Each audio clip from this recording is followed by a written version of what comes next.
nosotros sabemos lo que es sufrir, así es que, ¿por qué no traemos esto a la palabra de Dios y dejamos que la palabra de Dios nos alumbre, nos toque nuestros corazones? En Romanos capítulo 8 tenemos un pasaje interesante. ¿Saben que dicen que se reunieron, y esto es verdadero, muchos teólogos y empezaron a preguntarse cuál es el libro más importante de la Biblia? ¿Cuál es el libro que expresa mejor el Evangelio? Y todos estuvieron de acuerdo en que es el libro de Romanos, el libro de Romanos. Y en el libro de Romanos dijeron, bueno, y del libro de Romanos, ¿cuál es el capítulo? ¿Cuál es el capítulo, el mejor capítulo? Y todos estuvieron de acuerdo que era el capítulo 8. Así es que vale la pena hoy, cuando vamos para la casa, abrir la Biblia y cerrar nuestros ojos un momentito, decirle al Espíritu Santo: aquí vengo a sentarme a tu mesa, a comer de tu palabra, para que me alimentes, y abre mis ojos, déjame entender. Y luego le damos una leída al capítulo 8 de Romanos. Saben que este capítulo inicia diciendo que no hay condenación para los que están en Cristo. No hay condenación para los que están en Cristo. Tal vez esto nos suena como muy común, ¿verdad? Pero óigame, por favor, si usted está en Cristo, dice la Biblia que no hay condenación para los que estamos en Cristo. Amén. No hay condenación. Y luego termina el capítulo diciendo que no hay separación. Nada puede separarnos del amor de Dios a los que estamos en Cristo. Amén. Qué maravillosa verdad. Ahora, si no hay condenación y no hay separación, ¿por qué la vida es tan difícil? ¿Por qué la vida es tan difícil? En la vida real suceden cosas inesperadas. Bueno, cuando el doctor dice es terminal, cuando el cónyuge dice no puedo seguir más, cuando tienes más de 60 años y quizás tu jefe te dice lo siento, vamos a tener que despedirte, o cuando descubrimos que un niño tiene leucemia. Todos nosotros hemos tenido noticias difíciles. Todos nosotros tenemos un pariente cercano que ha tenido noticias que han traído sufrimiento. Y la pregunta es, ¿cómo supero lo que estoy pasando? Vamos a leer Romanos capítulo 8, del versículo 19 al versículo 22. Y dice así la palabra, Romanos 8, 19 al 22. La creación aguarda con ansiedad la revelación de los hijos de Dios, porque fue sometida a la frustración. Esto no sucedió por su propia voluntad, sino por la del que así lo dispuso. Pero queda firme la esperanza de que la creación misma ha de ser liberada de la esclavitud, de la corrupción que la esclaviza, para así alcanzar la gloriosa libertad de los hijos de Dios. Sabemos que toda la creación gime a una como si tuviera dolores de parto. Vamos a enfocarnos en tres cosas: perspectiva, propósito y oración. ¿Lo oyeron? Perspectiva, propósito y oración. Vamos primero con la perspectiva. Miren lo que dice el versículo 20. Porque toda la creación fue sometida a la frustración. Toda la creación fue sometida a la frustración. Aquí hay una verdad. Todo lo que Dios hizo es bueno. Todo lo que Dios hizo es bueno. ¿Se imaginan ustedes la vida en el Edén? Podía uno comer lo que quisiera sin subir de peso. ¿Cuántos dicen amén a eso? ¿Verdad? Relacionarse con otros sin miedo a ser herido o sin miedo a ser defraudado.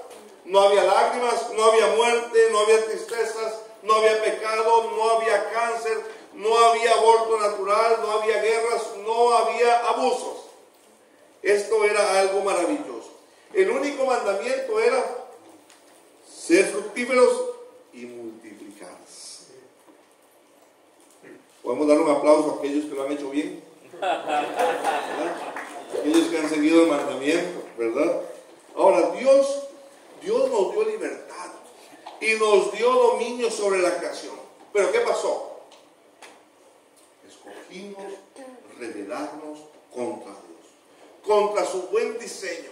Y como resultado de nuestro pecado, todo lo que estaba bajo el dominio del hombre fue sujetado a frustración, fue sujetado a maldición.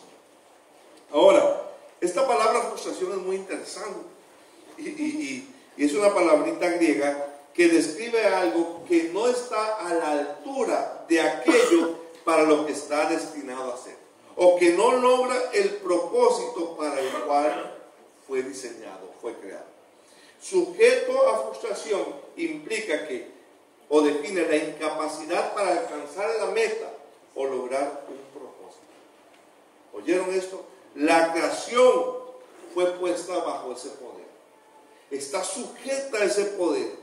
No puede alcanzar aquello para lo cual fue lograda, creada. La creación no puede alcanzar aquello que Dios tenía como propósito o como plan. Por causa de nuestra rebelión fue sujeta al pecado. El pecado ha infectado al mundo. ¿Recuerdan ustedes una hermosa escena en Juan capítulo 11? Cuando hablamos, la Biblia narra la resurrección de Lázaro.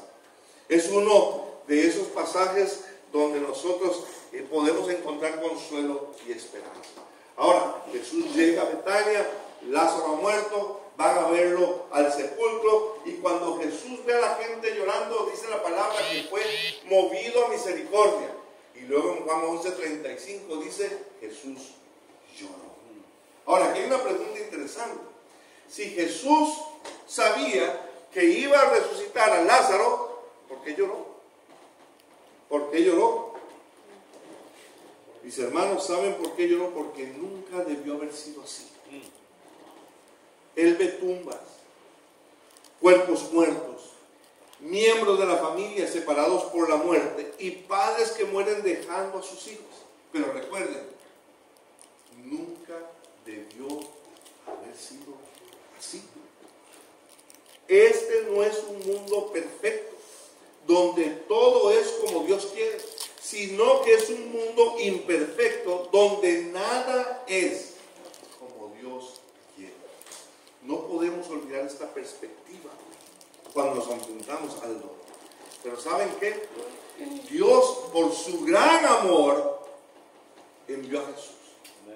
Y Jesús fue a la cruz llevando nuestros pecados y experimentó el dolor más grande que cualquier ser humano pueda haber experimentado, porque cargó en nosotros el pecado, cargó en él el pecado de todos nosotros. Murió en la cruz para reconciliarnos con Dios, pero resucitó, venció la muerte, venció al pecado, venció a Satanás, nuestro enemigo acérrimo. ¿Y sabe qué? Un día regresará. Y dice la Biblia que los muertos en Cristo resucitarán primero. Y dice que luego nosotros, los que vivimos, seremos arrebatados juntamente con ellos en las nubes. Vamos a ver al Señor cara a cara y vamos a estar con Él para siempre. En ese momento Él va a quitar todas nuestras lágrimas.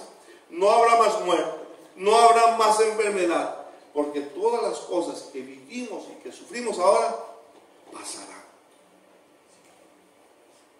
Mis hermanos, esto ocurrirá cuando, dice Pablo, en la revelación gloriosa de los hijos de Dios. Cuando nosotros seamos llevados con el Señor. Esta es la esperanza. Y dice el pasaje que la creación gime, emite sonidos de dolor, esperando esta liberación, que esta liberación, valga la redundancia, que la libere de esa frustración, de esa maldición a la que fue sometida. Debemos de pensar en eso. ¿Saben que el apóstol Pablo tenía esta esperanza? Tanto que él estaba esperando un juicio que podía acabar con su vida, pero no estaba preocupado por el veredicto. Él estaba preocupado porque el evangelio fuera predicado, porque estas buenas noticias de lo que Jesús hizo fueran extendidas en todo lugar. Amén. Ahora, una nota aquí importante: cuidado con las emociones, porque a veces las emociones nos desenfocan. Oigan esto, por favor. No podemos confiar en las emociones. Tienen la consistencia y la confiabilidad del barro, las emociones. Las emociones, mis hermanos, son parciales y caprichosas. No pueden gobernar nuestras vidas. Y muchas veces no nos damos cuenta de esto. ¿Y por qué digo esto? Porque a veces, a algunos creyentes, les sucede algo y que dicen, no, es que me decepcioné de Dios. Porque yo siendo creyente, amándole, siguiéndole, y miren lo que me pasa. Le sirvo y miren lo que me pasa. Como si no viviéramos en la vida real. En la vida real, seamos creyentes o no seamos creyentes, vamos a sufrir. Porque este mundo no es perfecto, porque este mundo está sujeto a maldición. ¿Cuál es la diferencia? Para un cristiano tenemos esperanza y en medio del dolor Dios siempre está con nosotros. Esa es nuestra esperanza. Debemos entender eso.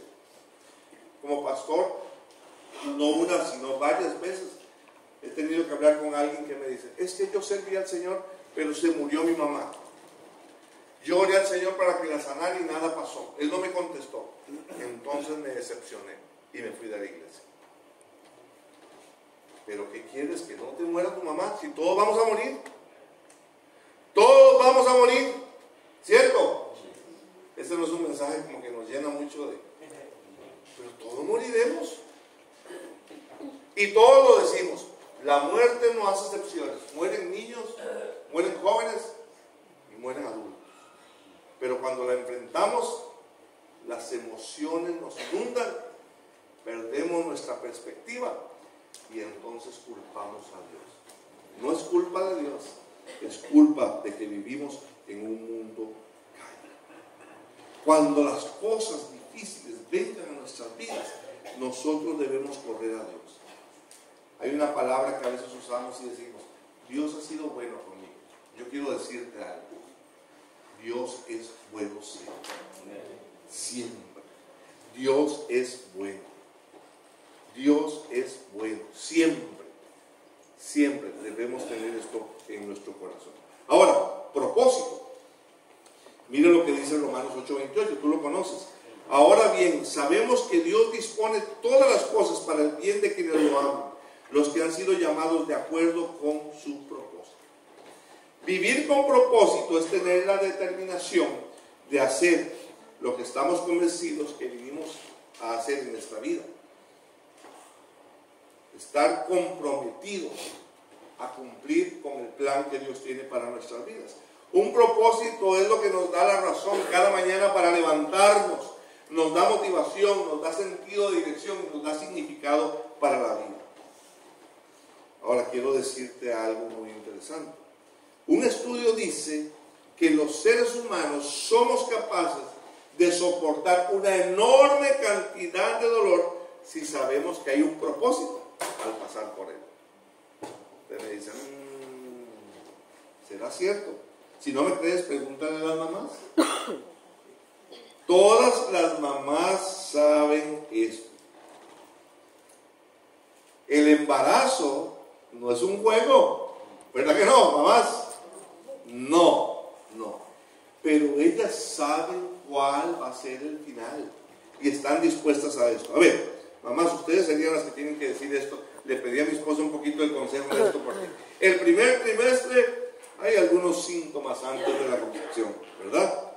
Asco, vómitos, retención de agua, cambios de humor, cansancio, náuseas.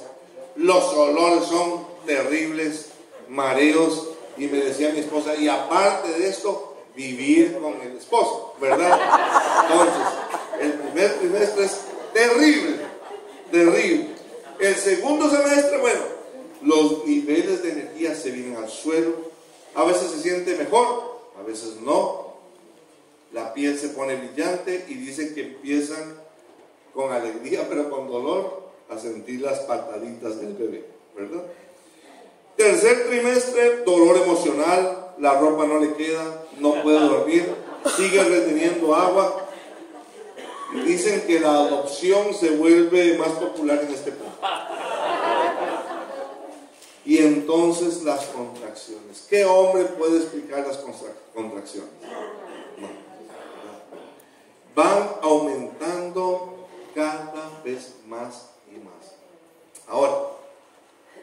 si es doloroso traer un bebé al mundo. Sin embargo, muchísima gente sigue pasando o se sigue involucrando en este proceso.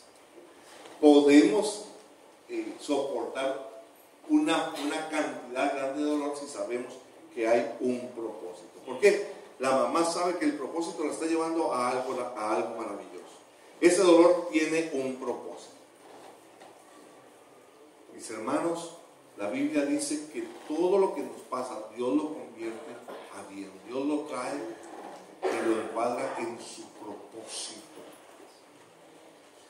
Así es. Si tú estás pasando por un dolor que no puedes soportar, tú puedes aprender a depender de la fuerza de Dios como lo hizo Job. Cuando luchas con un pecado o una tentación que no puedes conquistar, tú puedes aprender a depender de la gracia de Dios como lo hizo Pablo. Cuando alguien te traiciona o te deja o te lastima profundamente, tú puedes aprender del amor de Dios, a depender de su amor como lo hizo David.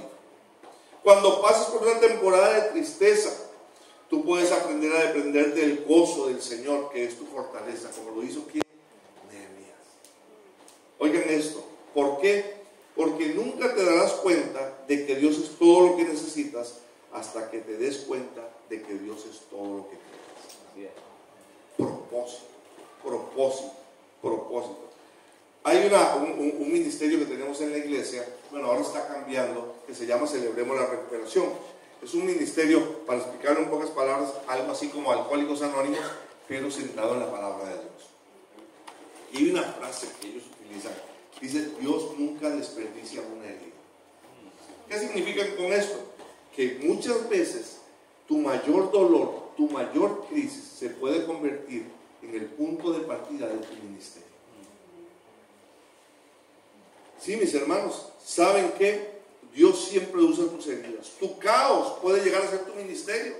Tu dolor puede llegar a ser tu plataforma. Tu prueba puede llegar a ser tu testimonio.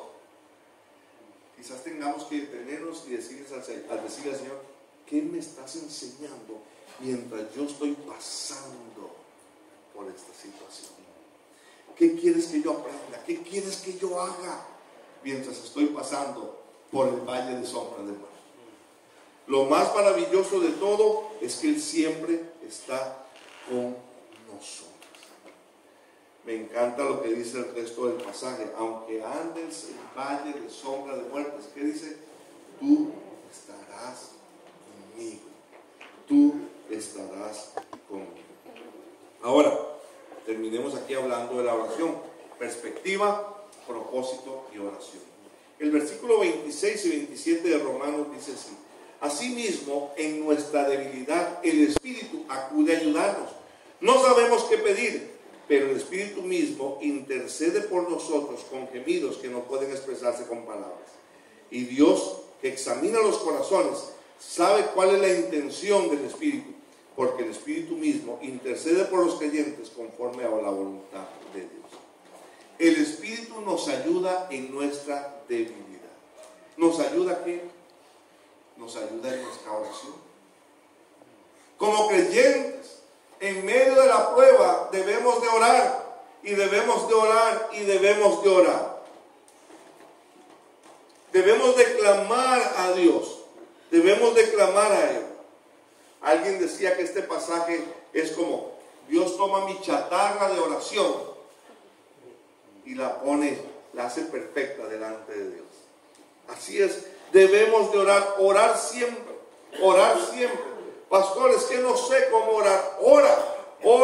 Ora siempre, ora sin cesar, busca el rostro de Dios, preséntate delante de Él con tus peticiones y espera en Él. Pide, busca su rostro, toca la puerta. Si por alguna razón no puedes expresar tu oración, ¿sabes qué? Allí viene el Espíritu Santo. Amén. Allí viene Él, toma tu oración, le da la forma correcta y la presenta delante de Él. Él intercede por nosotros. Él intercede por nosotros. Qué maravilloso es. Es que no sé qué decir, Dios. A veces no hay nada que decir. Él conoce nuestro dolor. Es que no me explico por qué. Miren, mis hermanos,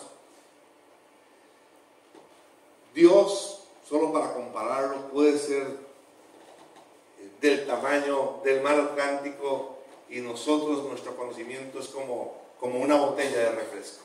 Imagínense, una botella de refresco delante de ese Dios infinito. Nosotros no sabemos por qué, pero Él tiene todo bajo su control.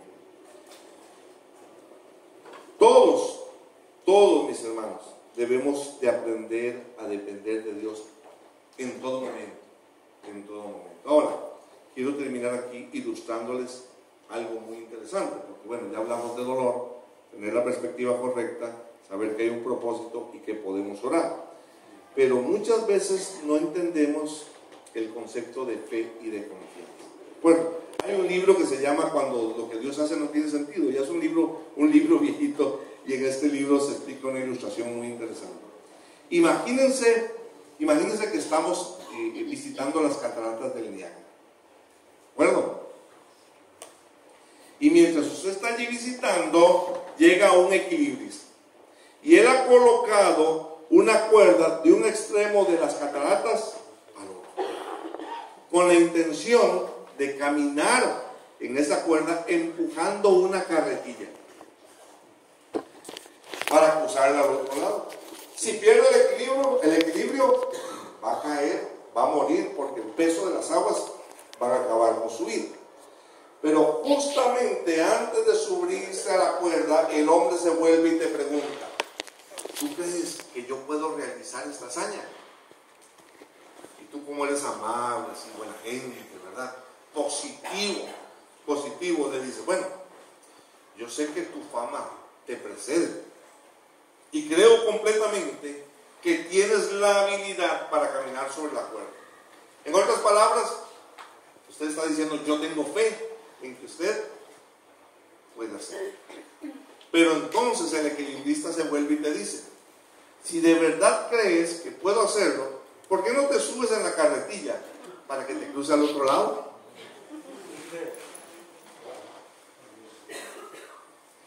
Bueno, aceptar esa invitación sería un ejemplo de confianza extraordinaria. Y eso es lo que pasa, que nosotros sabemos que Dios puede hacer cosas tremendas. Nosotros sabemos que no hay nada imposible para Él. Sin embargo, mostrar confianza implica una relación mucho más profunda. Trae consigo un elemento de riesgo. Exige que nosotros dependamos de Él, creyendo que Él va a cumplir sus promesas, aun cuando no se nos haya dado prueba. Mis hermanos, yo no sé cómo estás hoy, no sé qué estás pasando, pero quiero decirte que Dios es real.